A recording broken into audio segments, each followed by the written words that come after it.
স্বামীর পরকীয়া সম্পর্ক থাকায় মৃণালীও দিন দিন বেপরোয়া হয়ে ওঠে। তার স্বামীর এক কর্মচারীর সাথেই সে অবৈধ সম্পর্কে জড়িয়ে পড়ে, আর দুজন মিলে ঠিক করে মৃণালীর স্বামীকে মেরে তার সব সম্পত্তি হাতিয়ে নিবে। কিন্তু এরপর যখন মৃণালী জানতে পারে যে তার পরকীয়ার বয়ফ্রেন্ড তাকেই বিট্রে করছে, তখন সে শুরু করে আসল খেলা। সে এবার তার স্বামী এবং বয়ফ্রেন্ড দুজনকেই তার পথের থেকে সরিয়ে কিভাবে সব সম্পত্তির মালিক হয় এবং কিভাবে শহরের এক পাওয়ারফুল রাজনৈতিক ব্যক্তিত্বে পরিণত হয়, সেটাই দেখব আজকের গল্প সাহেব বিবি জোকারে।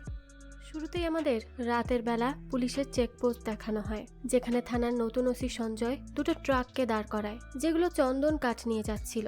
গাড়ির ড্রাইভার বলে এইগুলো সাহেবের মাল, তাই এগুলো চেক করার কোনো দরকার নেই। কিন্তু ওসি তখন বলে সাহেবের মাল তো কি হয়েছে, তাই বলে কি তারা চেক করতে পারবে না?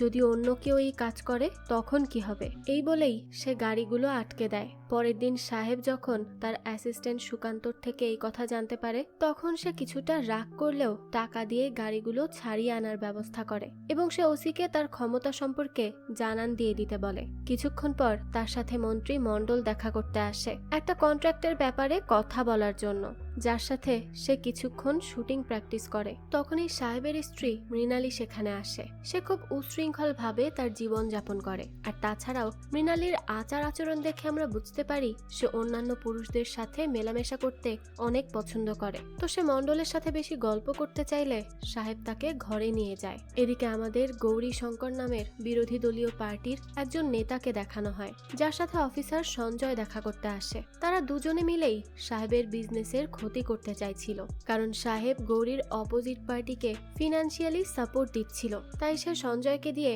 সাহেবের গাড়িগুলো আটকে দেয়। তারা তাদের প্ল্যান মতোই কাজ করে। আর এদিকে সাহেব এবং মৃণালীর কথা শুনে আমরা বুঝতে পারি তাদের দাম্পত্য জীবন খুব একটা সুখের নয়। মৃণালী সারা দিন মদ আর দামি দামি জিনিসপত্র নিয়েই পড়ে থাকে। মৃণালী চায় তাদের স্বামী স্ত্রীর মধ্যে সম্পর্ক হোক, কিন্তু সাহেব তা চায় না, কারণ সে সুদীপা নামের অন্য একটি মেয়েকে পছন্দ করে এবং তার সাথে সে রোজ রাতে সময় কাটাতে যায়। আর এই সব কথা ভেবে ভেবে মৃণালী মরে যাওয়ার প্রস্তুতি নেয়। কিন্তু তার ভাগ্য ভালো যে বাড়ির কাজের লোক রূপালী আর সাহেবের অ্যাসিস্ট্যান্ট সুকান্ত তাকে বাঁচিয়ে নেয়। আসলে স্বামীর ভালোবাসা না পাওয়ার কারণে সে এখন এমন উশৃঙ্খল হয়ে গেছে।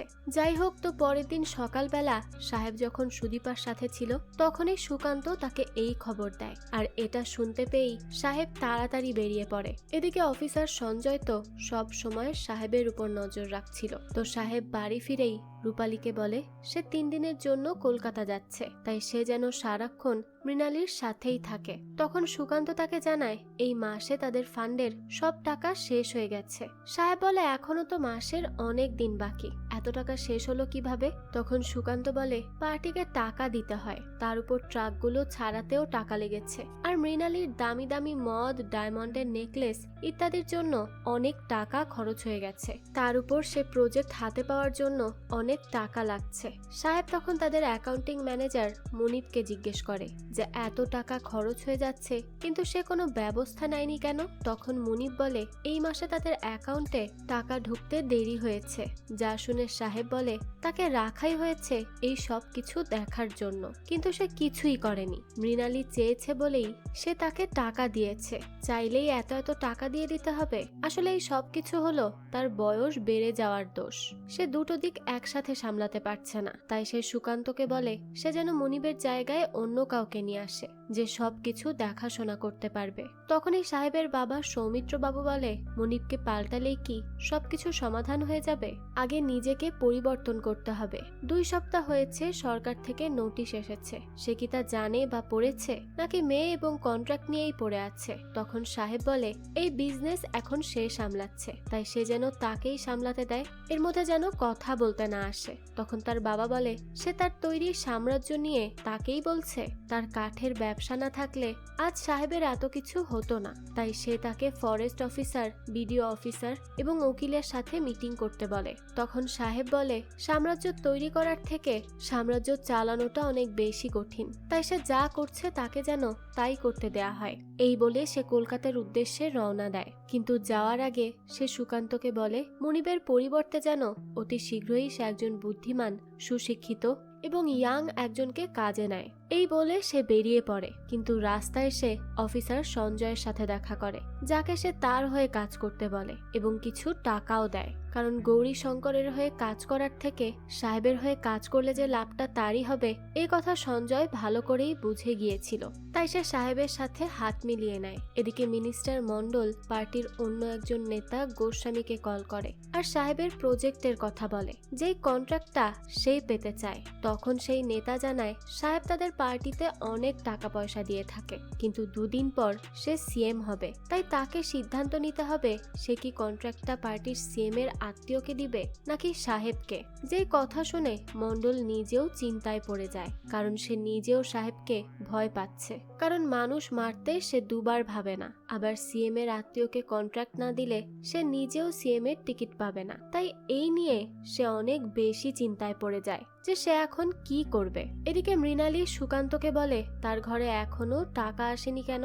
তখন সুকান্ত তাকে মুনিবকে পরিবর্তন করে নতুন একজনকে আনা পর্যন্ত অপেক্ষা করতে বলে। এটা শুনেই তো মৃণালী রেগে যায় আর বলতে থাকে সে এতদিন অপেক্ষা করতে পারবে না, তাই টাকা যেন 5 মিনিটের মধ্যেই তার ঘরে পৌঁছে যায়। আর মুনিবের পরিবর্তে যে অ্যাসিস্ট্যান্টকে আনা হবে সে যেন তাকে তার ঘরে পাঠিয়ে দেয়। এদিকে সাহেব কলকাতা থেকে ফিরে সুদীপার সাথে দেখা করতে যায়, কিন্তু তার ভেতর একটা অস্থিরতা কাজ করছিল।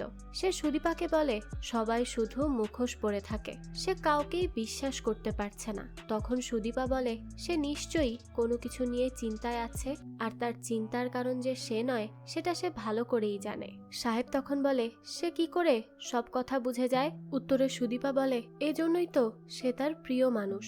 এদিকে গৌরী শঙ্কর তার সহযোগী মানিককে বলে সে কি রাজনীতির বীজ মন্ত্র জানে।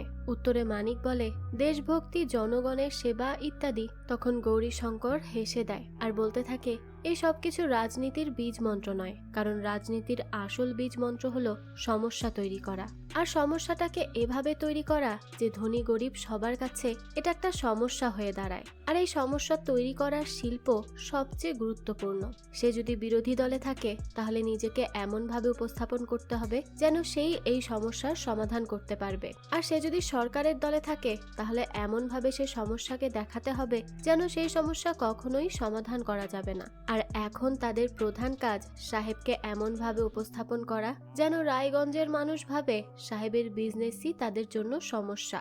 মানিক তখন জিজ্ঞেস করে সেই কাজ কিভাবে করবে। উত্তরে গৌরী শঙ্কর জানায় সে গুটি সাজাচ্ছে, অনেক দিনের পুরনো গুটি, আর চালও খুব শীঘ্রই চালবে। পরের দৃশ্যে আমাদেরকে মুখ্যমন্ত্রী গোস্বামীকে দেখানো হয়, যার অফিসে সিবিআই রেড দেয় এবং তাকে পুলিশ গ্রেফতার করে। টিভিতে এই নিউজ দেখে সাহেব বুঝতে পারে এটা পূর্ব পরিকল্পিত।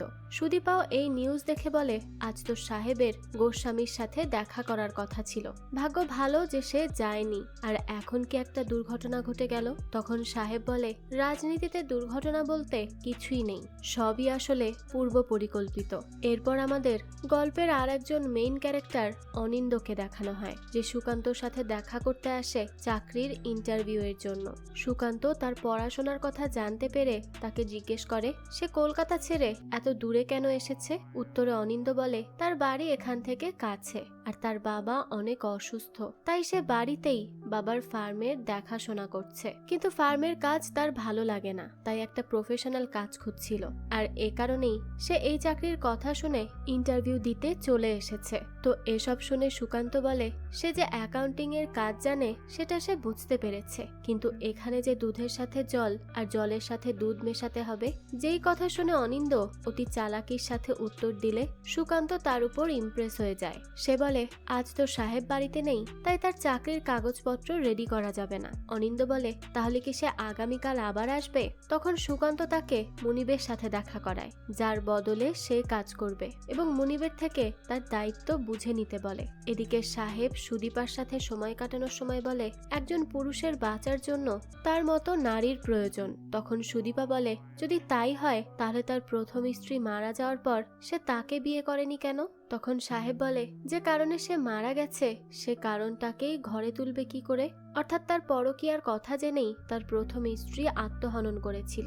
সাহেব আরো বলে, তার প্রথম স্ত্রী মারা যাওয়ার পর তার দেখা হয় মৃণালীর সাথে। সে কি অপরূপ সুন্দরী, সুন্দর করে কথাও বলে, তাই সে তার পেছনে অনেক দিন ঘুরেছে। এরপরই সে তাকে বিয়ে করার জন্য রাজি হয়েছিল, কিন্তু হঠাৎ করেই সে কেন এমন পাল্টে গিয়েছে সে তা জানে না। এদিকে অনিন্দ তার কাজ বুঝে নিয়ে মৃণালীর সাথে দেখা করতে যায়, যেখানে মৃণালী তাকে কিছু কথা বললে সে খুব শান্ত আর বুদ্ধিমত্তার সাথে সব প্রশ্নের উত্তর দেয়, যে জন্য মৃণালীও তার উপর ইমপ্রেস হয়। এদিকে গৌরী শঙ্কর ওসি সঞ্জয়ের সাথে দেখা করতে আসে, যেখানে তারা সাহেবকে নিয়ে কথা বলে। তার গোস্বামীর সাথে দেখা করতে কলকাতা যাওয়ার কথা থাকলেও সে কলকাতা যায়নি, কিন্তু তারা এও বুঝতে পারছে না সাহেব কোথায় আছে। তারা দুজন এবার সাহেবকে ফাঁসানোর প্ল্যান করে, আর সঞ্জয় বলে তার কাছে দুটো প্ল্যান আছে। এখান থেকেই দৃশ্য পরিবর্তন হয়। পরের দিন সকালবেলা সাহেব বাড়ি ফিরে যাওয়ার সময় সুকান্ত তাকে জিজ্ঞেস করে টেন্ডারের ব্যাপারে কি সে গোস্বামীর সাথে দেখা করেছিল। সাহেব বলে সে দেখা করার আগেই তাকে পুলিশ ধরেছে। এরপর সে বাড়িতে গেলে অনিন্দর সাথে দেখা হয়। সে অনিন্দকে বলে সে কি তার উপর বিশ্বাস করতে পারবে। অনিন্দ বলে নিশ্চয়ই পারবে, কিন্তু সাহেব বলে হিসেবে যদি কোনো ভুল হয় তাহলে কিন্তু তাকে ছাড় দেওয়া হবে না। এরপরই সাহেব মণ্ডলের সাথে দেখা করতে যায় সেই প্রজেক্টের টেন্ডারের ব্যাপারে কথা বলতে, কিন্তু মণ্ডল বলে সে সরকারিভাবে কাজটা করবে আর সরকার ঠিক করবে যে টেন্ডার কে পাবে। তখন সাহেব বলে উপরিমহলের সবাই তার কথা মেনে চলে আর পার্টির লোকেরাও তারই কথা শোনে। ঠিক আছে, সে তাহলে সুকান্তকে বলছে লিগালি তাদের টেন্ডারের জন্য কাগজ জমা দিতে, আর বাকিটা না হয় মণ্ডল বুঝবে যে সে কি করবে। অর্থাৎ সে মণ্ডলকে রীতিমতো হুমকি দিয়ে এসেছে। অপরদিকে মৃণালী মন্দির যাবে, কিন্তু গাড়ির ড্রাইভার না থাকায় সে অনিন্দকে খবর দেয় তাকে নিয়ে মন্দিরে যাওয়ার জন্য। অনিন্দ তখন তাকে তার বাইকে করে নিয়ে যাওয়ার অফার জানায়। মৃণালীও তখন তার কথায় রাজি হয়ে যায়। এরপর তারা দুজন মন্দির থেকে পুজো দিয়ে বাড়ি ফিরে আসার পর মৃণালী অনিন্দর কাছে টাকা চায়। তখন অনিন্দ বলে সাহেব বলেছে সে তাকে যতবারই টাকা দিবে ততবারই যেন কারণটা জেনে নেয় যে সে কিসে টাকা খরচ করবে, তাই সে যতক্ষণ না তাকে টাকা খরচ করার কারণ বলছে সে ততক্ষণ তাকে টাকা দিবে না। এই কথা শুনে মৃণালী অনেক রেগে যায় আর বলতে থাকে সে রাতের মধ্যে তার ঘরে টাকা চায়, সে আর কিচ্ছু শুনতে চাচ্ছে না। এদিকে সাহেব যখন পার্টির এক লোকের সাথে কথা বলছিল তখনই অফিসার সঞ্জয় সেখানে আসে আর তাকে জানায় মুনিব নামের একজন খুন হয়েছে, যে সাহেবের বাড়িতে কাজ করত।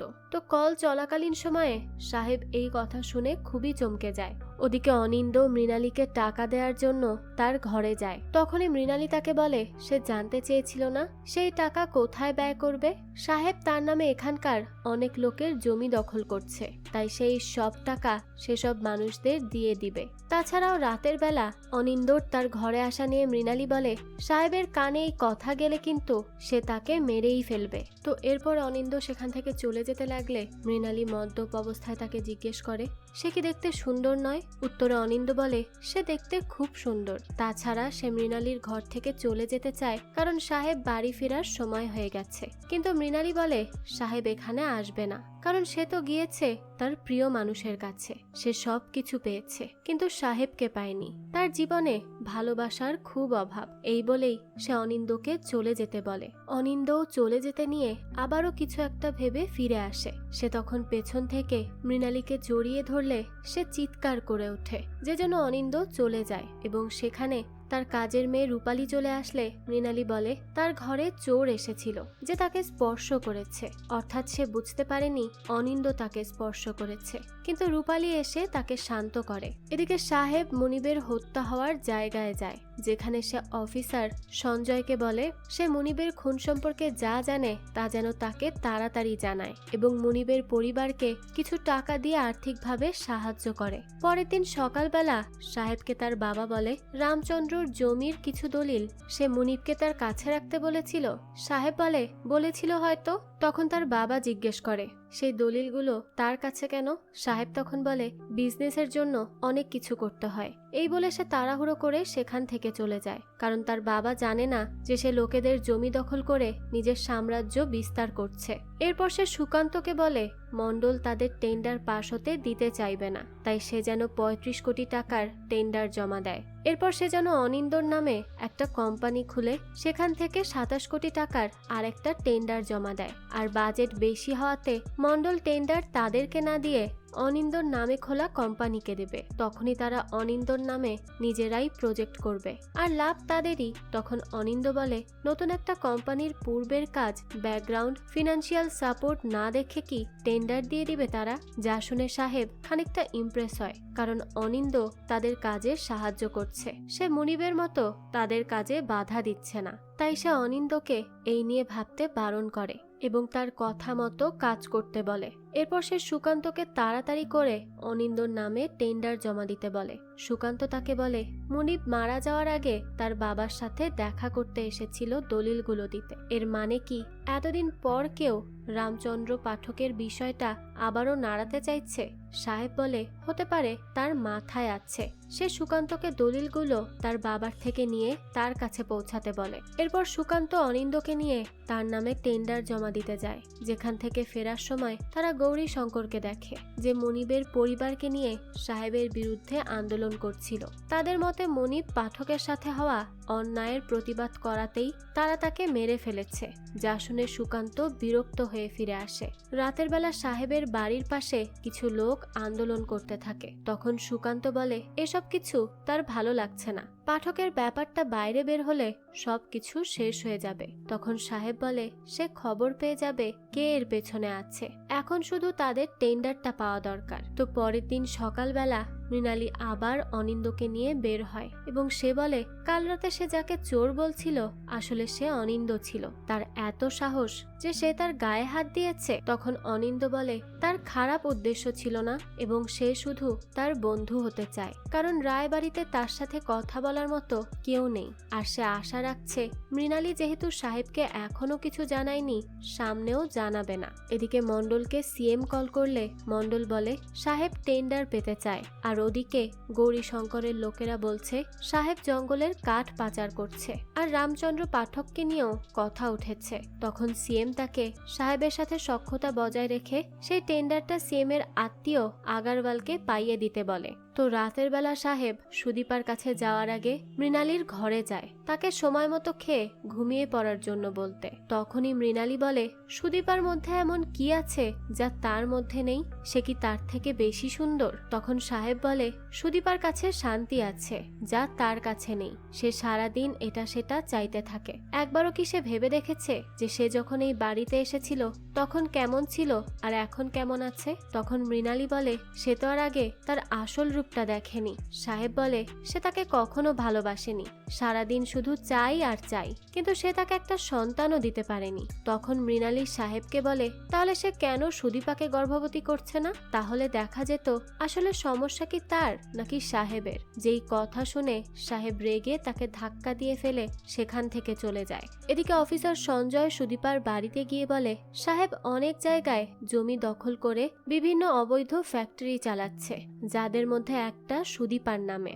এখন পুলিশ ধরলে তো সুদীপাকেই ধরবে, কিন্তু সে বিষয়টা সামলে নিবে যদি সুদীপা তার কিছু প্রশ্নের উত্তর দেয়। এদিকে রাতের বেলা অনিন্দ হিসেবের কিছু ছবি তুলে কাউকে পাঠায় এবং লুকিয়ে লুকিয়ে তার সাথে ফোনে কথা বলে। তখনই মৃণালী তাকে কল করলে সে তার ঘরে যায়। মৃণালী তাকে এই বাড়ি থেকে মুক্ত করার কথা বলে। তখন অনিন্দ বলে, এই সম্পত্তি আর এত এত প্রতিপত্তি এসব ছেড়ে সে কোথায় যাবে? মৃণালী বলে, তার এসব কিছুই চাই না, সে শুধু ভালোবাসা চায়। এই বলে সে অনিন্দকে জড়িয়ে ধরলে প্রথমে অনিন্দ পেছনে সরে যায়, কিন্তু এরপর মৃণালী তাকে জানায় সে তাদের সম্পর্কের কথা কাউকে বলবে না। যে কথা শোনার পরই অনিন্দ তার কাছে আসে এবং তাদের মধ্যে একটা সম্পর্ক গড়ে ওঠে যা সাহেব জানতে পারে না। এভাবেই তাদের সম্পর্ক প্রতিনিয়ত চলতে থাকে। তো একদিন সুকান্ত সাহেবকে বলে সে জানতে পেরেছে মণ্ডল আগারওয়ালকে তাদের থেকেও কম বাজেট নিয়ে টেন্ডার জমা দেওয়ার জন্য ঠিক করেছে, আর যার রেকর্ডিং তাদের কাছে আছে। সুকান্ত বলে, অনিন্দর নামে যদিও তারা টেন্ডার পেয়ে যায়, তখন মণ্ডল টোপ দিয়ে বা লোভ দেখিয়ে অনিন্দকে টেন্ডার ছেড়ে দিতে বলবে আর সে টেন্ডার দিয়ে দিবে আগারওয়ালকে। কিন্তু তাদের প্ল্যান তো আর বিফলে যাবে না। মণ্ডলকে বাগে আনার ব্যবস্থা তারা করে ফেলেছে। অপরদিকে মণ্ডল যখন অনিন্দর নামে আরেকটি টেন্ডার দেখে যার বাজেট অন্যদের থেকে কম, তখন সে রেগে যায়, কারণ এখন আগারওয়ালকে টেন্ডারের কাজ দেয়া কঠিন হয়ে গেছে। তাই সে রেগে মেগে তার অ্যাসিস্ট্যান্টকে অনিন্দর খোঁজ নিতে বলে। এদিকে সঞ্জয়, গৌরী শঙ্করেরা ভাবছিল কিভাবে সাহেবকে ফাঁসানো যায়। তখন সঞ্জয় বলে রায়গঞ্জের সাহেবের একটা দাপট আছে এবং সেই অঞ্চলের মানুষদের চালাতে জানে, তাই তাকে ফাঁসাতে হলে রায়গঞ্জে কিছু একটা করতে হবে। আর যার দোষ গিয়ে পড়বে সাহেবের উপর। যার কথা অনুযায়ী গৌরীশঙ্কর সাহেবকে বেশি বেশি সমাজ সেবার কাজে নিয়োজিত করতে বলে, কারণ সে যত সমাজ সেবাতে যাবে তত বেশি ভুল করবে। তাই মৃণালীকে দিয়েও বিভিন্ন সামাজিক কাজে লাগাতে বলে, যার সাথে সাথে সাহেবও সেখানে আসবে। আর যত কাজ করবে সে তত ভুল করবে, আর যত ভুল করবে ততই তাদের চাল চালতে সুবিধা হবে। পরের দিন অনিন্দ এবং মৃণালী একটা জায়গায় দেখা করে, যেখানে অনিন্দ মৃণালীকে তার নামে নেয়া টেন্ডারের কথা বলে, যেটা সাহেবই তার নামে নিচ্ছে। কিন্তু মৃণালী যদি তার সাথে থাকতে চায় তাহলে সে ওই টেন্ডারের সমস্ত টাকা নিয়ে তাকে নিয়ে পালিয়ে যাবে। তখন মৃণালী বলে সে বামুন হয়ে চাঁদে হাত দিচ্ছে, সে তার সাথে পালাবে কেন? একসাথে সময় কাটালে কি ভালোবাসা হয়? তারা শুধু তাদের একাকিত্ব মিটাচ্ছে। তাই সে অনিন্দকে সাহেব হওয়ার চেষ্টা করতে বারণ করে আর সেখান থেকে চলে যায়। তখন অনিন্দ বলতে থাকে সময় এসেছে মৃণালীকে তার হয়ে কাজ করানোর, এবার সেও দেখিয়ে দিবে কে কার হয়ে কাজ করে। তো রাতের বেলা সাহেব বাড়ি ফিরলে মৃণালী তাকে অনিন্দর নামে নেয়া টেন্ডারের কথা বলে। এরপর মৃণালী বলে অনিন্দ যদি আগারওয়ালের সাথে মিলে টেন্ডারটা নিয়ে চলে যায় তখন সে কি করবে? সাহেব বলে একজন রাঁধুনি তখনই রান্না করে যখন মালিক তাকে প্রয়োজনীয় জিনিস এনে দেয়, তাই মালিকই সবকিছুর সিদ্ধান্ত নেয়। তখন মৃণালী বলে যে রান্না করতে জানে তাকে যোগান দেওয়ার লোকের অভাব হয় না। অর্থাৎ এসব কথা বলে সে সাহেবকে সাবধান করছিল, আর সাহেবও তার কথাটা নিয়ে এবার ভাবতে থাকে। এরপর সে সুদীপাকেও এই কথা বলে। তখন সুদীপা বলে মৃণালী খুব একটা ভুল বলেনি, কিন্তু তবে সে ভাবছে হঠাৎ মৃণালী এসব কথা বলছে কেন, কারণ সুকান্ত এত বছর ধরে তার সাথে কাজ করছে। সে লোভী হলেও তা আগেই প্রকাশ পেত, কিন্তু অনিন্দ এসেছে এটার তো বেশি দিন হয়নি। সে কেমন মানুষ তা তারা জানে না। তাই সুদীপা সাহেবকে বলে অনিন্দকে তার বাড়িতে একা পাঠাতে, কারণ সে পরীক্ষা করে দেখতে চায় অনিন্দ কেমন ছেলে। এদিকে রাতের বেলা মৃণালীকে গ্রামের একটা স্বাস্থ্য কেন্দ্রের উদ্বোধনের অনুষ্ঠানে ডাকা হয়, যেখানে তাকে গ্রামের মেয়েদেরকে সুস্বাস্থ্য সম্পর্কে সচেতন করতে হবে। মৃণালী বলে ঠিক আছে, সে সাহেবের থেকে অনুমতি নিয়ে এই ব্যাপারে জানাবে। পরের দিন সে সাহেবকে এই কথা জানালে সাহেব তাকে অনুমতি দিয়ে দেয়। এরপর সাহেব সুকান্তকে টেন্ডারের ব্যাপারে জিজ্ঞেস করে। তখন সুকান্ত বলে বিডিও অফিস থেকে অনিন্দকে কল করা হয়েছে এবং আজ তাকে মণ্ডল দেখা করতে বলেছে।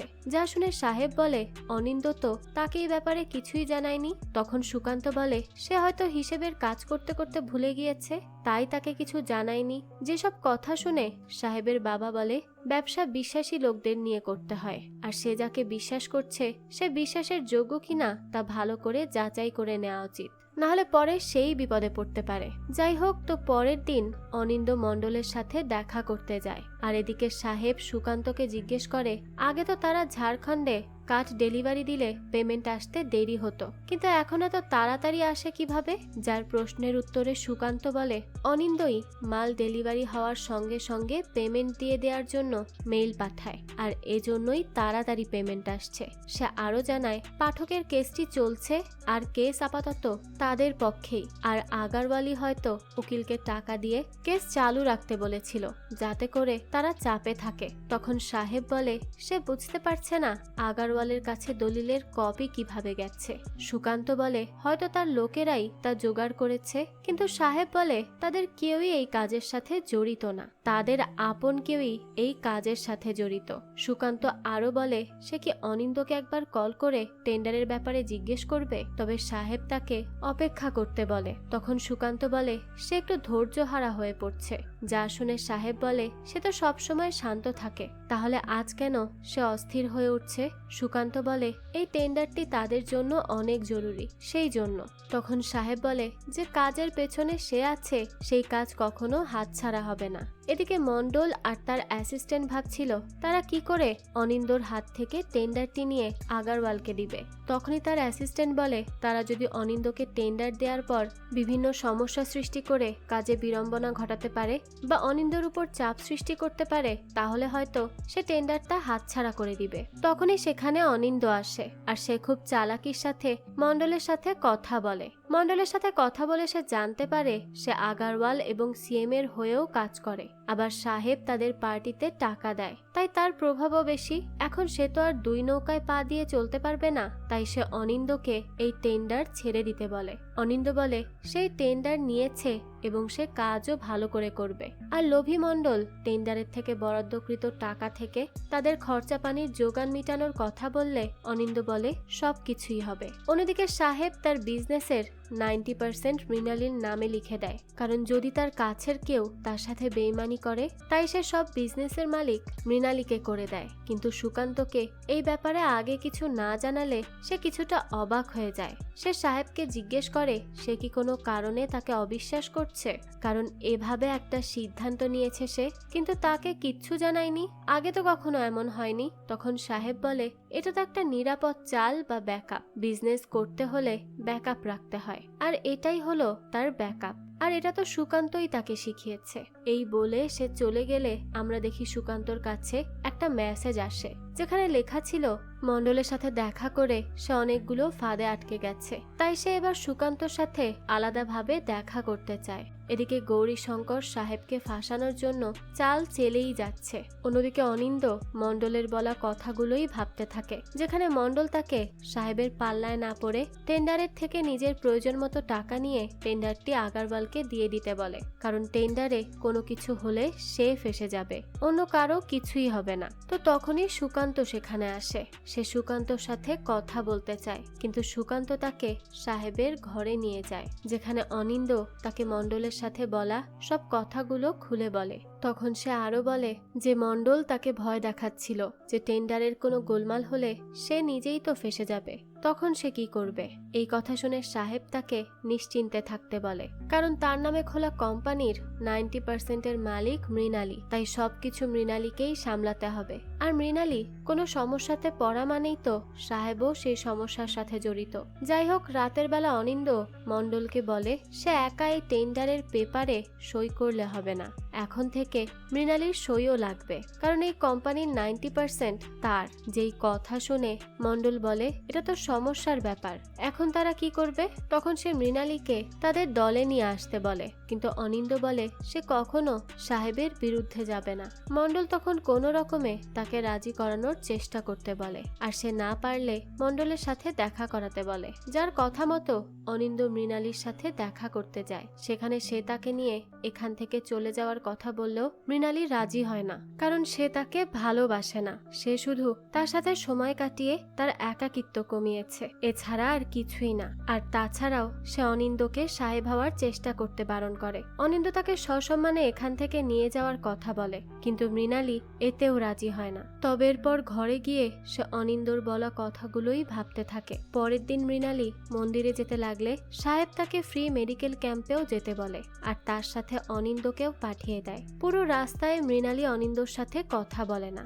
যাই হোক, তো এরপর তারা মেডিকেল ক্যাম্প পর্যবেক্ষণ করে একটা জায়গায় বসে গল্প করতে থাকে, যেখানে মৃণালী বলে সে সাহেবের ছায়াতলে বেঁচে আছে, কিন্তু এখন সে বলছে সে তাকে ভালোবাসে। সত্যি কি সে তাকে ভালোবাসে? অনিন্দ বলে হ্যাঁ বাসে। অনিন্দ আরো বলে তাদের দুজনকে একসাথে বাঁচতে হলে সাহেবকে সরাতে হবে, আর মণ্ডল তাদেরকে এই কাজে সাহায্য করবে। কিন্তু মৃণালী বলে সে কি পাগল হয়ে গেছে, সাহেবকে কি করে সরাবে? অনিন্দ বলে মণ্ডল তাদের এই কাজে সাহায্য করবে, তাকে নিয়ে চিন্তা করতে হবে না, আর সে যা বলবে তাদেরকে তাই করতে হবে। কিন্তু মৃণালী ভয় পাচ্ছিল, তাছাড়াও সে মণ্ডলকে বিশ্বাস করতে পারছিল না। তখন অনিন্দ বলে এই কাজে তারা মণ্ডলকে বিশ্বাস করতে পারে, কারণ মণ্ডল এবং পার্টির লোকেরা সাহেবকে সরাতে চায়, কিন্তু উপর মহলের লোকেদের সাথে হাত থাকায় তারা সাহেবের কিছু করতে পারছিল না। তাই তাদের শেষ গুটি তারা দুজন, যা দিয়ে তারা সাহেবকে মাটিতে ফেলতে চায়। এরপর অনিন্দ সুদীপার সাথেও দেখা করতে যায়, আর তাদের কথা শুনে আমরা বুঝতে পারি তারা পূর্ব পরিচিত এবং সুদীপাও অনিন্দর মতো সাহেবের বরবাদি চায়। অনিন্দ বলে সাহেব তার নামে যেসব অবৈধ ফ্যাক্টরি চালাচ্ছে সেই সব কিছুর পাওয়ার অফ অ্যাটর্নি সাহেবের কাছেই, আর সেই সমস্ত কিছুর ডিটেলস তার কাছে আছে। আর সুকান্ত বাবু এতদিনে বুঝতে পেরেছে যে একজন সৎ কর্মী হয়ে থাকার থেকে সুবিধাবাদী কর্মী হওয়া অনেক ভালো। অর্থাৎ তারা ধীরে ধীরে সাহেবের কাছের এবং বিশ্বাসের মানুষগুলোকে নিজেদের দলে করে নিচ্ছিল।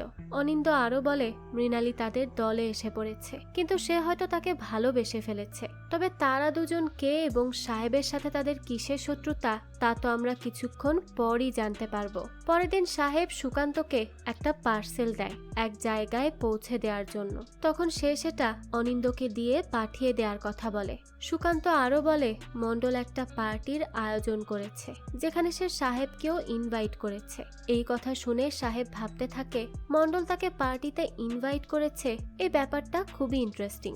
এদিকে মৃণালী এবং অনিন্দ আজ মন্ডলের সাথে দেখা করতে যাওয়ার প্ল্যান করে, কিন্তু সুকান্ত অনিন্দকে সাহেবের দেয়া পার্সেল ডেলিভারি করতে পাঠিয়ে দেয়। তাই এবার মৃণালীকে একাই মন্ডলের সাথে দেখা করতে যেতে হয়। তো কথাবার্তার এক পর্যায়ে মন্ডল তার কাছে সাহেবকে বরবাদ করতে সাহায্য চায়। তখন মৃণালী বলে সে তার কথা কেন শুনবে, এতে তার কি লাভ। তখন মন্ডল বলে তাকে সে তার পার্টির মহিলা আসন দিয়ে দিবে এবং সাহেবের জায়গায় তাকে আনার কথাও সে বলে। আর এই জন্য তাকে শুধু সাহেবকে একটু ওষুধ খাইয়ে দিতে হবে, বেশি কিছু লাগবে না। আসলে ক্ষমতা আর প্রতিপত্তির লোভ সবাইকে গ্রাস করে, আর দেখা যায় মৃণালীও এর ব্যতিক্রম নয়। তাই সেও এবার মন্ডলের অফারে রাজি হয়ে যায়। এদিকে অনিন্দ সুদীপাকে সেই পার্সেলটি দিতে যায়, যেখানে যাওয়ার পর অনিন্দ বলে সে মৃণালীকে নিয়ে এখান থেকে অনেক দূরে চলে যাবে, কিন্তু সুদীপা এতে রাজি হচ্ছিল না, কারণ সে মৃণালিনীকে ডিপ্রেশনে ভুগিয়ে মেরে ফেলতে চাইছিল, যাতে করে সে খুব সহজেই সাহেবের স্ত্রী হতে পারে। কারণ যতদিন মৃণালী বেঁচে আছে সাহেব তাকে বিয়ে করবে না এবং তার উদ্দেশ্যও হাসিল হবে না। কিন্তু অনিন্দ তো এতদিনে মৃণালীকে ভালোবেসে ফেলেছিল, তাই সে চাইছিল না মৃণালীকে ধোঁকা দিতে, কারণ সে এতদিন মদ পান করে তার দুঃখ ভোলার চেষ্টা করছিল। তবে এখন সে তার জীবনে একটু ভালোবাসা পেয়েছে, তাই সে এখন বাঁচতে চায়। আর মৃণালী খুব বুদ্ধিমতীও, তাই সে সুদীপাকে বলে সে মৃণালীকে নিয়ে অনেক দূরে পালিয়ে যাবে, সে যেন তার কোনো ক্ষতি না করে। আর তারা এমন জায়গায় যাবে যেখানে সাহেবও তাদের খুঁজে পাবে না। এই বলেই সে চলে যায়। কিন্তু সুদীপা তখনই সাহেবকে কল করে আর বলে অনিন্দকে তার খুব একটা ভালো বলে মনে হলো না। সে সাহেবকে সাবধানে থাকার কথা বলে। সাহেব এই কথা শুনে তাকে জিজ্ঞেস করে সে এমনটা বলার কারণ কি। তখন সুদীপা বলে সে তো মৃণালীর সাথে অনেকক্ষণ থাকে, তাই তার মনে হলো অনিন্দ তার প্রেমে পড়েছে হয়তো। কিন্তু সাহেব তার এসব কথায় কোনোই পাত্তা দেয় না। তখন সে বলে তাহলে সেদিন মৃণালী কেন তাকে অনিন্দকে নিয়ে টেন্ডারের কথাটা বলেছিল, নিশ্চয়ই তাদের মধ্যে এই নিয়ে কথা হয়। এইসব বলেই সে সাহেবের মনে অনিন্দকে নিয়ে সন্দেহ ঢুকিয়ে দেয়, যে জন্য সাহেব মৃণালীর কাছে যায় এবং তাকে বহুদিন পর জড়িয়ে ধরে জিজ্ঞেস করে মন্ডল কেন তাকে পার্টিতে ডেকেছে। তখন মৃণালী বলে হয়তো সে তাকে এটা বুঝাতে চাইছে যে সে তার লোক। তখনই সাহেব তার একটু কাছাকাছি আসে, কারণ সে শুধু মৃণালীর রিয়াকশনটা দেখতে চাইছিল। আর মৃণালীও তো তার এই আচরণে হা হয়ে যায়, কারণ প্রায় 2 বছর পর সাহেব নিজে থেকে তাকে কাছে টেনেছে। যাই হোক, এরপর তারা দুজন মন্ডলের পার্টিতে যায়, যেখানে মন্ডল অনিন্দ এবং সুদীপাকেও ডেকেছিল। মন্ডল যখন সুদীপাকে পার্টিতে এনে সাহেবের সামনে দাঁড় করায়, তখনই সাহেব অপ্রস্তুত হয়ে পড়ে। আর মৃণালীও বুঝতে পারে সুদীপাই সাহেবের সেই প্রিয় মানুষ যাকে সে ভালোবাসে। এতদিন তো সে তাকে দেখতে পায়নি, তবে আজ সে সশরীরে তাকে দেখেছে। আর এটা দেখে মৃণালীর অনেক খারাপ লাগতে থাকে, তাই সে প্রচন্ড ড্রিঙ্ক করে আর পাগলের মতো নাচতে থাকে। এসব দেখে সাহেবও বেশ আনইজি ফিল করতে থাকে, তাই অনিন্দকে বলে সে যেন তাকে দ্রুত বাড়ি নিয়ে যায়। এই বলেই সাহেব সেখান থেকে বেরিয়ে পড়ে। আর অপরদিকে অনিন্দ মৃণালীকে নিয়ে সেখান থেকে চলে যায়। কিছু দূর যাওয়ার পরই সাহেবের ড্রাইভার কাশতে থাকে এবং তার প্রচন্ড শ্বাসকষ্ট শুরু হয়। সাহেব খেয়াল করে তারও শ্বাস নিতে কষ্ট হচ্ছে, আর ঠিক তখনই সামনে থেকে একটি গাড়ি এসে তাদের গাড়িকে সজোরে ধাক্কা দেয়। আর অপরদিকে অনিন্দ মৃণালীকে বলে সে খুব ভালো অভিনয় করেছে। মৃণালী বলে এত বছর ড্রিঙ্ক করে সে জানে ড্রিঙ্ক করার পর কে কেমন আচরণ করে, কিন্তু তখনই অনিন্দরও শ্বাসকষ্ট শুরু হয়। এই সময় মৃণালী বলে সে জানে অনিন্দ তাকে ভালোবাসে, কিন্তু সে এটাও জানে যে সে সুদীপার হয়ে কাজ করছে, আর এত বছর এত কিছু সহ্য করে সে এত সম্পত্তি ক্ষমতা কিছুই ছাড়তে পারবে না।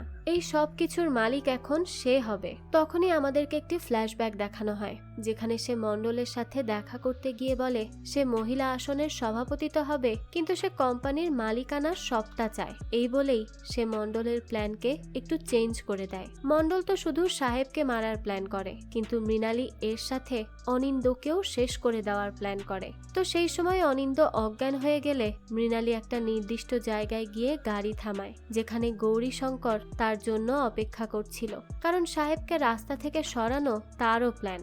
আর অনিন্দর মৃত্যুকে অ্যাক্সিডেন্ট দেখানোর জন্য তারা ইচ্ছে করেই মৃণালীর গাড়ির অ্যাক্সিডেন্ট করায়। মৃণালী কিছুটা আহত হলেও অনিন্দ মারা যায়, যদিও সে বিষের প্রভাবে মারা গেছে, কিন্তু প্রাথমিক দৃষ্টিতে সেটা অ্যাক্সিডেন্ট বলেই মনে হয়। এদিকে গৌরীশঙ্করও তার অ্যাসিস্ট্যান্ট মানিককে খুন করে, কারণ সাহেবের কাছে এতদিন ধরে মানিকই সব কথা পাচার করত। আর মানিকের কথা শুনেই সাহেবের সেদিন মুখ্যমন্ত্রী গোস্বামীর সাথে দেখা করার কথা থাকলেও সে যায়নি। আর এই ধোঁকা দেওয়ার ফলেই গৌরীশঙ্কর মানিকের হাত পা বেঁধে তাকে পানিতে ফেলে দেয়। তো এরপর অফিসার সঞ্জয় গৌরীশঙ্করকে কল করে আর জিজ্ঞেস করে সেই তো মুহুরীকে দিয়ে পাঠকের দলিল কোর্টে সাবমিট করে, তাই না? আর মনিবকেও তা পাঠায়, আর মনিব সাহেবের বাবাকে এই কথা বলে। কিন্তু এরপর যখন মনিব জানতে পেরে যায় সেই এই দলিল পাঠিয়েছে, তখন মনিব সাহেবের বাবাকে এই খবর দিতে যায়। আর তখনই কি গৌরীশঙ্কর মনিবকে খুন করেছে?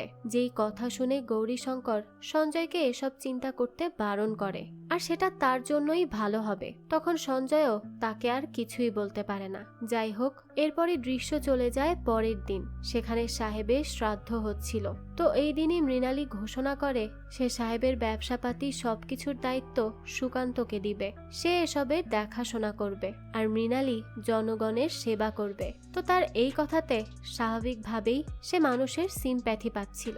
যাই হোক, আর মণ্ডল ঘোষণা করে সে মৃণালীকে তাদের পার্টির মহিলা আসনের সভাপতি ঘোষণা করছে। তো এরপরই দেখা যায় মৃণালী সুদীপার সাথে দেখা করতে যায়। সে সুদীপাকে বলে সে তার সব কথা অনিন্দর কাছ থেকে জানতে পেরেছে, আর সে যে এর আগেও বিজনেসম্যানদেরকে ঠকিয়ে ব্ল্যাকমেল করে অনেক টাকা হাতিয়ে নিয়েছে মৃণালী সেটাও জানে। এইসব কথা শুনে সুদীপা বলে তার কাছে কি এই সবকিছুর প্রমাণ আছে, নাকি সে আন্দাজে কথা বলছে? আর সাহেবের কথা সে বলছে সে তো তার কাছে আসতো কারণ সে এখানে শান্তি পেত, তার অত্যাচার থেকে দূরে থাকতেই সে সুদীপার কাছে আসতো। এসব শুনে মৃণালী বলে শান্তি পেত বলে সে সাহেবের ফ্যাক্টরির কিছু প্লট নিজের নামে করে নিবে, আর অনিন্দ তাকে সেই সব কাগজপত্রও এনে দিত।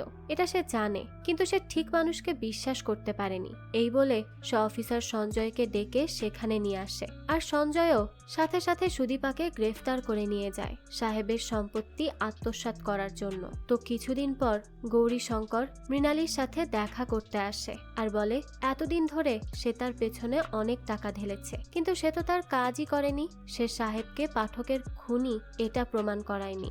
তখন মৃণালী বলে সে তার বলা কাজ করেছে, কিন্তু পাঠকের মৃত্যুর জন্য সাহেবকে খুনি প্রমাণ করা তার লক্ষ্য ছিল না, এটা গৌরীশঙ্করের লক্ষ্য। আর এখন তো সে অনেক ব্যস্ত থাকবে, কারণ জেলার কাজগুলো তো তাকেই সামলাতে হবে, সে এখন এইসব বিষয় নিয়ে পড়ে থাকতে পারবে না। তখন গৌরীশঙ্কর বলে সে আবার কিসের কাজ করবে, সে তো সারাদিন মাতাল হয়েই থাকে। তখন মৃণালী তাকে এক গ্লাস মদ খেতে দিয়ে বলে সে এতদিন গুড়ের জল, চিনির শরবত আর হোমিও ওষুধ মেশানো পানি খেয়ে মদ খাওয়ার ভান করত, অর্থাৎ সে এতদিন ধরে মদ্যপ হওয়ার অভিনয় করে এসেছে সবার সামনে, কারণ সে শুরু থেকেই সাহেবের সম্পত্তি আত্মসাৎ করার প্ল্যান করেছিল, সে শুধু সঠিক সময়ের অপেক্ষায় ছিল।